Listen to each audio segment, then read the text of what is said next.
സംഭവബഹുലമായ കുറേ സംഭവങ്ങൾ നിറഞ്ഞ ഒരു യാത്രയ്ക്ക് ശേഷമുള്ള ഞങ്ങളുടെ മടക്കയാത്രയാണ്. ഞങ്ങളെന്ന് പറഞ്ഞാൽ അത് പറയാം. യാത്രകൾ ഞങ്ങൾ ഒരുപാട് വേറെയും പോയിട്ടുണ്ട്. പക്ഷേ ഇതുപോലൊന്ന് എൻ്റെ അമ്മോ ലൈഫിൽ ആദ്യത്തേതായിരുന്നു. ശരിക്കും ഒരു അഡ്വഞ്ചറസ് ട്രിപ്പ്. ഞാൻ ഈ വർണ്ണിച്ചുകൊണ്ടിരിക്കുന്ന എന്തിനെ പറ്റിയാന്ന് വെച്ചാൽ അതും പറയാം. കഥ തുടങ്ങുന്നത് കുറച്ച് മാസങ്ങൾക്ക് മുമ്പാണ്.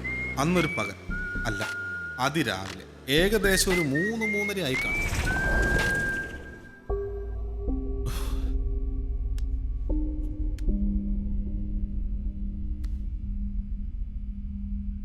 അച്ചായ പിക്കപ്പ് പിക്കപ്പ്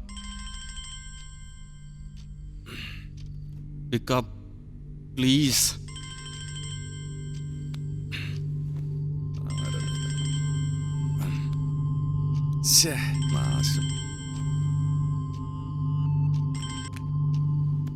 എന്തോടെ ഈ നേരത്ത്? അച്ചായ ഒരു അർജന്റ് കാര്യം സംസാരിക്കാനാ, പ്ലീസ് വെക്കരുത്. എന്തു കാര്യോടാ? അതും ഈ നട്ടാപ്പാതിരായിക്ക് മനുഷ്യനൊന്ന് കിടന്ന് ഉറങ്ങിക്കോട്ടെ. ഉറങ്ങുന്നൊക്കെ പിന്നെ ഉറങ്ങാ അച്ചായ. ഇത് മാറ്റർ കുറച്ച് സീരിയസ് ആണ്. ഞാൻ പറയുന്നത് സമാധാനത്തോടെ അച്ചായൻ കേൾക്കണം. വിളിച്ചതുകൊണ്ടോ എടുത്തിയാടിയതുകൊണ്ടോ ഒരു കാര്യമില്ല. അച്ചായൻ ആത്മസംയമനം കൈവിടരുത്. ഒന്ന് അങ്ങോട്ടോ ഇങ്ങോട്ടോ തെറ്റിയ നടുക്ക് വലിയൊരു കുഴി, എല്ലാം തവിടുപൊടി. അയ്യോ, എന്താ പറഞ്ഞേ? എന്തു പറ്റി? എടാ നീ കാര്യം പറ, എന്താ പ്രശ്നം? അച്ഛന് BP ഉള്ളതാണ്. അച്ചായ കാര്യം വേറൊന്നുമല്ല. എനിക്ക് അതൊന്ന് തുറന്നു. എന്ത് വേറൊന്നുമല്ല, അച്ചായന്റെ ബാറ്. ഒരുമാതിരി മറ്റൊരു വർത്താനം പറയില്ല കേട്ടോ. നട്ടാപ്പാതിരക്ക് വിളിച്ചെടുപ്പിച്ചിട്ട് ബാറ് തുറന്നു തരാനോ? എടാ പാതിരയ്ക്ക് അടയ്ക്കുന്നവർ അവിടെ നിന്ന് മൂന്നുണ്ടായിരുന്നല്ലോ, എന്നിട്ടാണോ പിന്നെ ഈ നേരത്ത്? എടാ ഇന്നല്ലടാ നിന്റെ പെങ്ങടെ മനസ്സമ്മതം. നമുക്കിട്ട് പണിയാതെ വീട്ടിൽ പോയ വല്ല കാര്യങ്ങൾ നോക്ക്. എടാ അച്ചായ എനിക്ക് ആ മനസ്സമ്മതം കൂടണം. അതുകൊണ്ടാ വന്ന് ബാർ തുറക്കാൻ പറഞ്ഞ. മനസ്സിലായില്ല? അതേ, ഞാൻ ഇന്നലെ അച്ചായന്റെ ബാറിൽ വിട്ടുപോയി. ഒരു 30.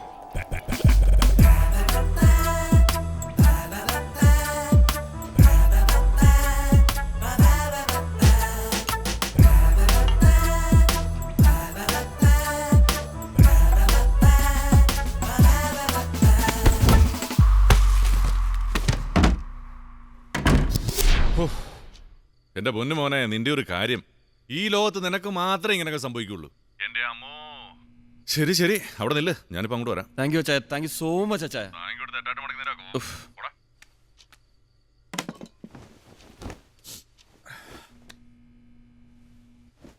കിടക്കുന്ന കിടപ്പ് കണ്ടില്ല, ശവം. ചുമ്മാതല്ല ഈ നാട്ടിലെ അച്ചായമാരെല്ലാം പിഴച്ചു പോകുന്നത്. കർത്താവേ, ഇനി അവിടെ കുപ്പിവെല്ലാം ബാക്കി ഉണ്ടാവോ? എന്റെ അമ്മോ. വേടേ, ഇന്നിനൊന്നും നടക്കുമെന്ന് തോന്നില്ല, പോയേക്കാം.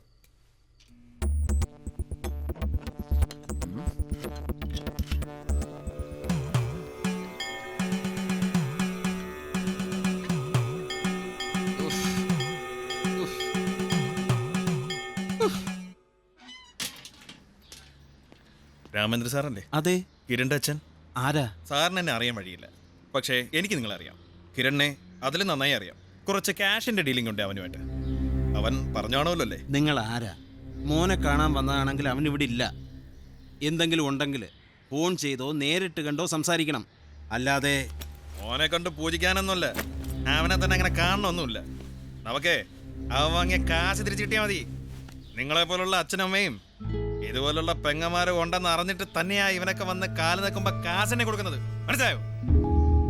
ഓൻ വന്ന് കൈനീട്ടി വാങ്ങിയതിന്റെ മുതലും പലിശയും കൂട്ടി നോക്കുമ്പോ വീട്ടിൽ വന്ന് ഓർമ്മിപ്പിക്കേണ്ട സമയമായി. അതുകൊണ്ട് വന്നേ ഉള്ളൂ. പിന്നെ നമ്മൾ നേരിട്ട് ചെന്ന് സംസാരിക്കാനാണെങ്കിൽ അവനും അവന്റെ കൂട്ടുകാരന്മാരും അടുത്താ നിൽക്കില്ല.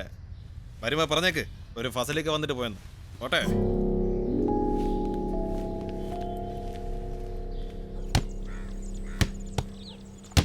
ഭാഗ്യം ഇപ്രാവശ്യം വീണില്ല. ഇവനെന്താ ഇങ്ങനെ ഓടി വന്നു? അതുകൊണ്ട് കുറച്ച് ഫ്രണ്ട്സ് വരും പറഞ്ഞായിരുന്നു. നമ്മളറിയാത്ത ഫ്രണ്ട്സോ?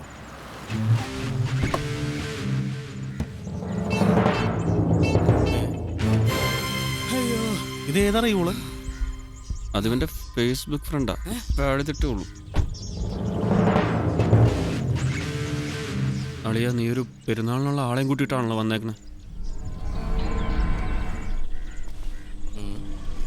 അളിയ, ഇപ്പൊ ഒരു കാര്യം ഓർത്ത് വീട്ടിൽ നിന്ന് അമ്മച്ചി വിളിച്ചിട്ടുണ്ടായിരുന്നു. ഇതേ അങ്ങോട്ട് ചെല്ലാൻ പറഞ്ഞോണ്ട് ഞാൻ പോയിട്ട് പെട്ടെന്ന് വന്നേക്കാം. നീ ഇപ്പൊ പോയാ പോകുന്ന വഴിക്ക് പൊക്കോണം. പിന്നെ എന്റെ മുമ്പിൽ വരരുത്. അത് നീ ആരാ മെത്രാനാ? ഓടം വാളെ ഇന്നിടി കൊണ്ട് തൂറിഞ്ഞ്.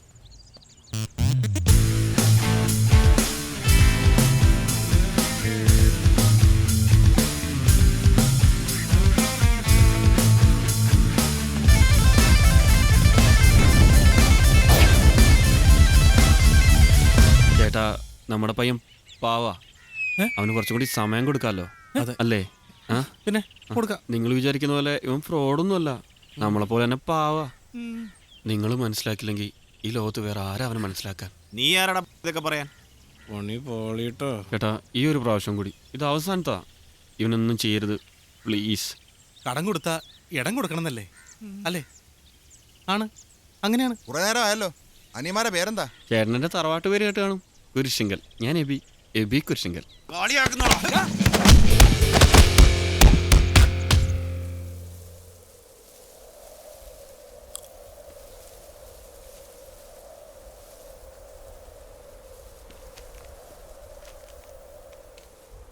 അവന്മാർ വീട്ടിൽ കയറി പ്രശ്നം ഉണ്ടാക്കിയതാ സംഗതി ഇത്ര അലമ്പായത്. ഇതിപ്പോ എനിക്ക് സ്വന്തം വീട്ടിൽ കയറാൻ പറ്റാത്ത അവസ്ഥയാ. നീ വിഷമിക്കണ്ട. വാങ്ങിച്ച കാശ് തിരിച്ചു കൊടുക്കാതെ ഈ പ്രശ്നം സോൾവ് ആവുമെന്ന് എനിക്ക് തോന്നുന്നില്ല.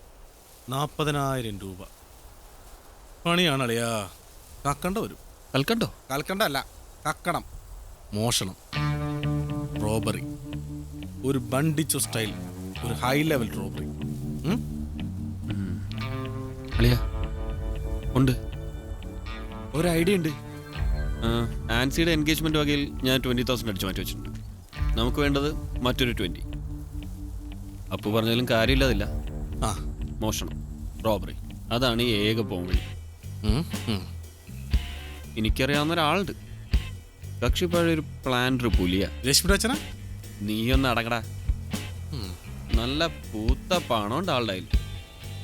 നൈസായിട്ട് ഡീൽ ചെയ്താൽ നോ പ്രോബ്ലം.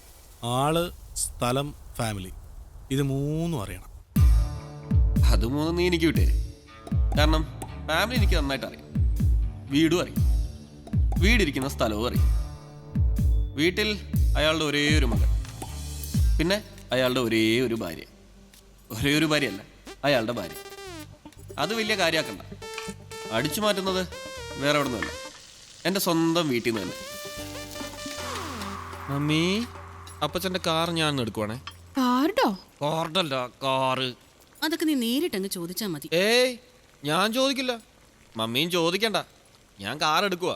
അപ്പച്ചൻ ചോദിച്ചാ മമ്മി അങ്ങ് പറഞ്ഞാൽ മതി. എന്നെ കൊണ്ടൊന്നും പറ്റൂല. ഓ, എന്നാ വേണ്ട, നമുക്കുണ്ടല്ലോ കാറ്, ഞാൻ അതെടുത്തോളാം. എങ്ങോട്ടാ? കള്ളു കുടിക്കാനാ? നീ ഓടിപ്പിച്ചാശേ.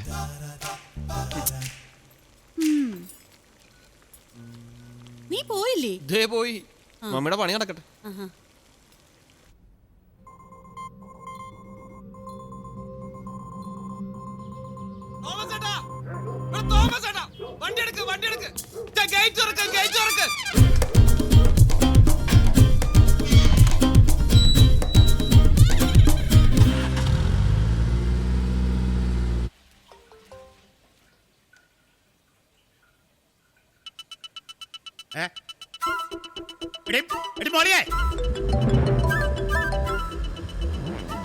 ഹലോ, നീ എവിടെയാ? ഞാനൊരു ഫ്രണ്ടിന്റെ വീട് വരെ പോവാ അപ്പച്ച. എടാ, നീ എന്റെ ATM കാർഡ് എടുത്തു. ATM കാർഡും ഞാനും? ഏയ്, അപ്പച്ചന്റെ കാർഡ് നീ എടുത്തോ? സത്യം പറയണം. ഞാൻ എന്തിന് കാർഡ് എടുക്കണം? മമ്മി ഇങ്ങനെ ക്വസ്റ്റ്യൻ ചെയ്ത കാര്യം അപ്പച്ചന്റെ ATM കാർഡിൽ നിന്ന് ആരോ 20,000 രൂപ എടുക്കുന്ന. 20,000 രൂപയോ? ആര്? എപ്പോ? എന്നിട്ട്? ഉരുണ്ട് കളിക്കല്ലേ. അപ്പച്ചൻ പറഞ്ഞല്ലോ അതിന്റെ പിൻ നമ്പർ നിനക്കറിയാന്ന്. അയ്യോ മമ്മി, എന്റെ ഡെയിലി ചേരാനുള്ള 200 രൂപ വീട്ടിൽ നിന്ന് തന്നെ തരുന്നുണ്ടല്ലോ, പിന്നെ ഞാൻ എന്തിനാ എടുക്കണം? പോലീസിൽ അറിയിച്ചോ? പോലീസിലൊക്കെ അറിയിച്ചു. ഒരു കാര്യം അറിഞ്ഞാ മതി, അവര് പിടിക്കാൻ പോകുന്ന കള്ളൻ നീ ആണോന്ന്. അതാ ആദ്യമേ അങ്ങോട്ട് വിളിച്ചേ. ഈ മമ്മി എന്താ ഒരു വിശ്വാസമില്ലാത്ത പോലെ. ഇത് ചെയ്തവൻ ആരാണേലും കൊണ്ടോരടങ്ങി. നീ പെട്ടെന്ന് ഇങ്ങോട്ട് വന്നേ. അവനൊന്നും അല്ല, പാവം ചെറുക്കൻ. നിങ്ങൾ വെറുതെ അവനെ കാര്യമില്ലാതെ. എനിക്കിത് തീരെ വിശ്വാസമില്ല. ഒന്നുകിൽ അവൻ, അല്ലെങ്കിൽ അവന്റെ അറിവോടെ വേറെ ആരും. അറിഞ്ഞുകൊണ്ട് എനിക്കിട്ട് വെച്ചതാ. ഹലോ, ആളെ കിട്ടിയോ? എന്നാ ഞാൻ സ്റ്റേഷനിലോട്ട് വരാം. വേറെ ഒറ്റ മണിക്കൂറുണ്ടല്ലേ ഞാൻ യവനെ പൊക്കിയത്. നമ്മളെടുത്താണ് യവന്റെ ഒക്കെ വേലത്തരങ്ങൾ. എന്റെ മോന്താലി അവന്റെ ഒരു ടൈ കാട്ട് എന്റെ ബാഗിനകത്ത് എന്താ ഒന്നുമില്ല സർ. നോക്കണം, നീ കഥകളി പഠിച്ചിട്ടുണ്ടാടാ? പറ്റിയൊരു മുതല് പണ്ടോ അറിയാൻ വേണ്ടതാണ്. അയ്യോ I am sorry. I am sorry. It's okay, it's okay. കണ്ണിന് കാഴ്ചയില്ലാത്തതുകൊണ്ട് കണ്ടില്ല. സോറി, ഞാനും ശ്രദ്ധിച്ചില്ല. കുഴപ്പമില്ല, കുഴപ്പമില്ല. നിങ്ങൾ ആരാ എന്താന്ന് എനിക്ക് അറിഞ്ഞൂടാ. എനിക്ക് ഒരു ഉപകാരം ചെയ്യും. Yes sure, tell me. നമുക്കൊക്കെ ജീവിതത്തിൽ ഉപകാരം ചെയ്യാൻ കിട്ടുന്ന ഒരു അവസരമല്ലേ? Tell me, no problem. ഇതെന്റെ ATM കാർഡാ. ഓക്കെ. ഇതിനകത്തുനിന്ന് ഒരു 20,000 രൂപ 20,000 rupees. പിൻ നമ്പർ അതിനകത്തുണ്ട്.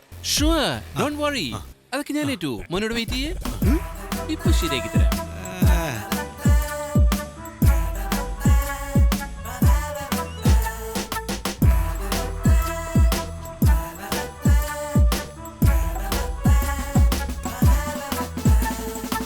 ഇത് മോന്റെ 20,000 രൂപ. ഇത് മോന്റെ റെസിപ്റ്റ്. ഇത് മോന്റെ ATM കാർഡ്. ഓക്കെ. വളരെ ഉപകാരം sir. Sir, no no no no no. ഏട്ടൻ ഒരു ഏട്ടനാണെന്ന് കരുതിയാൽ മതി. ഒരു ദിവസം ഒരു ഉപകാരം, അതാണ് എന്റെ ലക്ഷ്യം. ഇന്ന് മോൻ, നാളെ മറ്റൊരാൾ, അതിങ്ങനെ തുടർന്നുകൊണ്ടേയിരിക്കും. Great sir. No no no no no, ഏട്ടൻ. ഏട്ടന്റെ പേര്? എന്റെ പേര് ജാക്കി. അപ്പൊ ജോലിയോ? Jockey, radio jockey. അപ്പൊ ഞാൻ പോട്ടെ മോനെ. Take care. ഈ ഉപകാരം ഏട്ടൻ ഒരിക്കലും മറക്കില്ല. എന്തൊരു പുണ്യാളാടാ ഇവൻ. ഈ സീനൊക്കെ എത്രയോ സിനിമകളിൽ കണ്ടും അടുത്തേക്കനാണ്. വല്ല അനഗ്രഹജീവിയായിരിക്കും.